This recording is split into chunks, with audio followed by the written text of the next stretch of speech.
Hi there, Scott Hamilton, Rockfile, back with another podcast review for your ears. This is a revisit review of Eternals. I reviewed Eternals on the Disney Plus stream a month or two ago.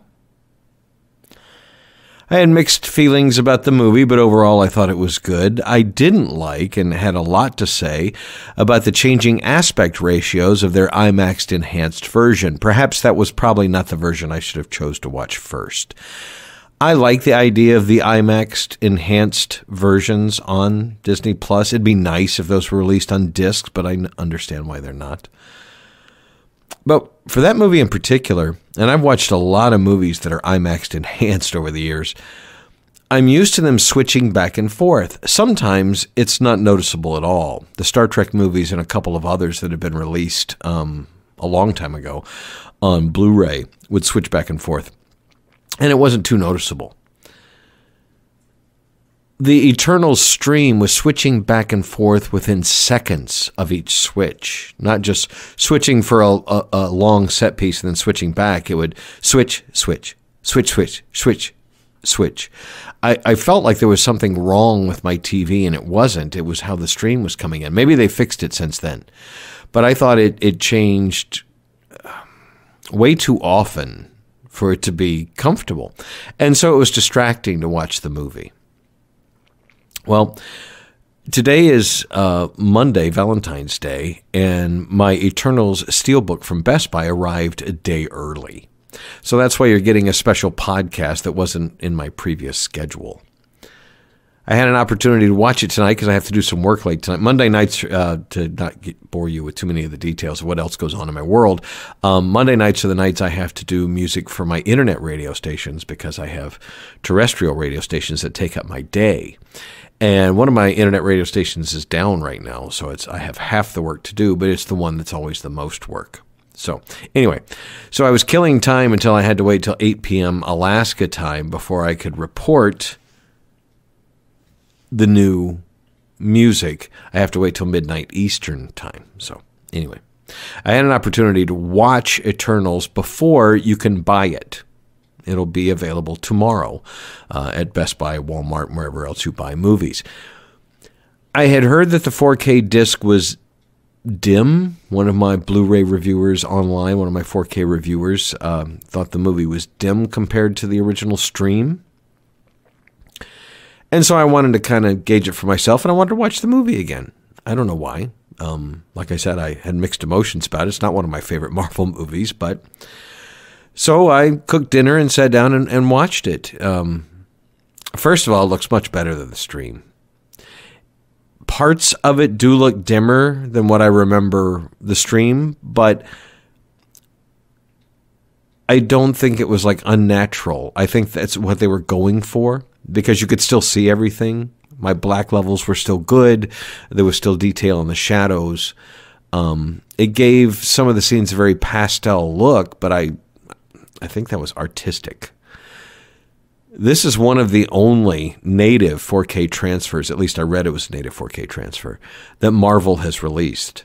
And it looks surprisingly sharp in places, but the movie wasn't filmed to be a razor sharp looking like a Transformers movie, say. Colors are great. Spectral highlights are really great. Like in the beginning when they're first getting their costumes, the ship is outfitting them and the gold light is tracing them and all that. Really looks great. Much more striking looking on a disc.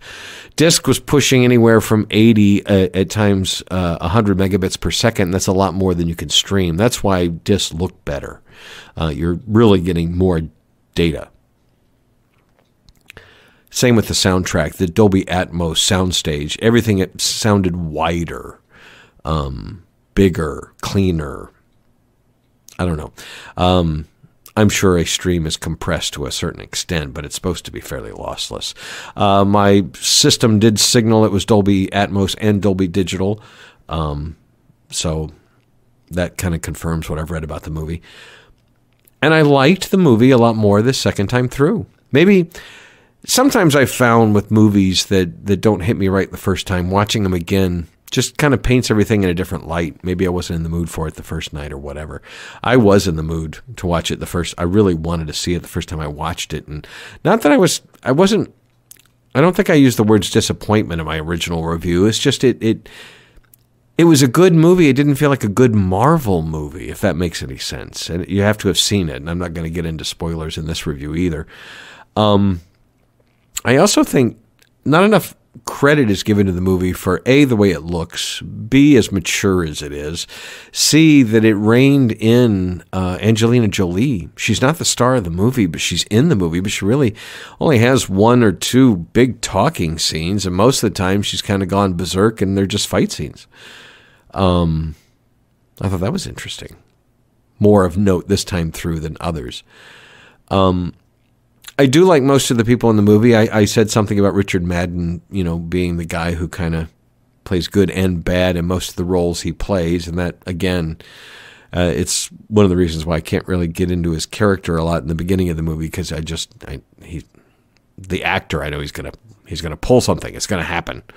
But again, going into it this time, I kind of paid more attention to the things I wouldn't normally pay attention to the first time, if that makes any sense.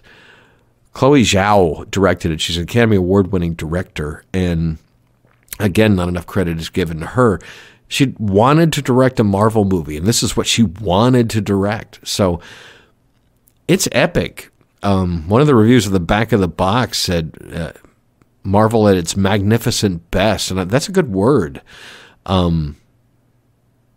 It certainly isn't epic in the sense of a Avengers movie where there's just thousands of things going on at one time, but the consequences of what's going on and how grand it all really is, and how they work together as a team too, is as good, if not better, than the Avengers. You just wish there was more of it in the movie. There's several times where they all kind of team up against a deviant or whatever, and it's pretty spectacular. It's one's fast, and one creates illusions, and one has laser beams, and one's strong, and between all of them, they're able to do a lot more damage once they get in sync, where one's hitting and one's throwing and one's whatever.